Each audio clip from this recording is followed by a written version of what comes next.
Hello, everyone. This is Movie Reviews for Life, and I'm going to be doing my final review of the Batman DCAU animated films. Okay, I might do a couple more, but they're not DCAU related, they're just Batman cartoon movies. What I'm going to do next is Batman Beyond Return of the Joker. Okay, and this film was directed by Curt Geda, and it was released in 2000. And basically, it's somewhat of a follow up to Batman Beyond. As it takes place, I believe, after the last episode of of Batman Beyond. And it takes place before the episode epilogue in Justice League Unlimited.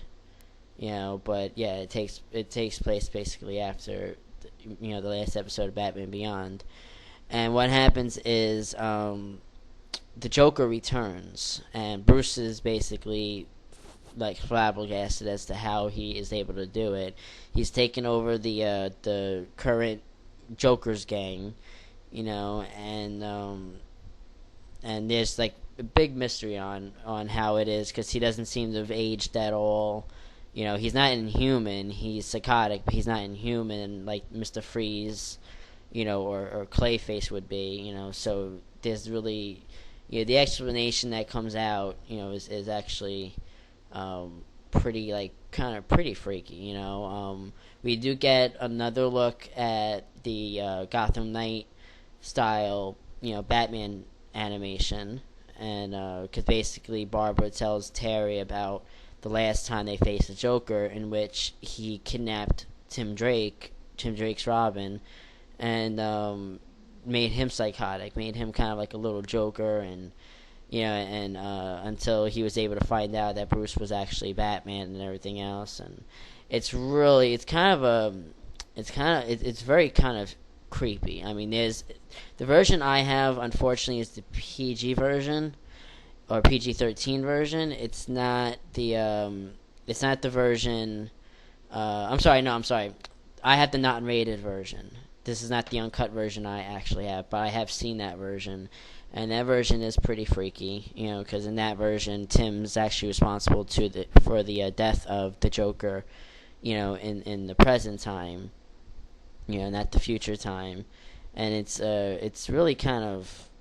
It's just, like I said, it's just one of those really upsetting type of films. It's a good film. Don't get me wrong. It's freaking classic. This basically is almost as good as Master of the Phantasm, which I can still consider the best animated film the DCAU ever did. Mark Hamill's voice acting is great. Kevin Conroy, of course, does great, again, as the voice of Bruce Wayne and Batman 1. Which is what I call him. We get Will Friedle does the voice of Terry McGinnis, and Batman 2. Angie Harmon does the voice of the adult or the old Barbara Gordon. Dean Stockwell is the voice of Tim Drake. Terry Garr comes back as Mary McGinnis. Arleen Sorkin does return as Harley Quinn. Tara Strong does the voice of young Barbara, Batgirl.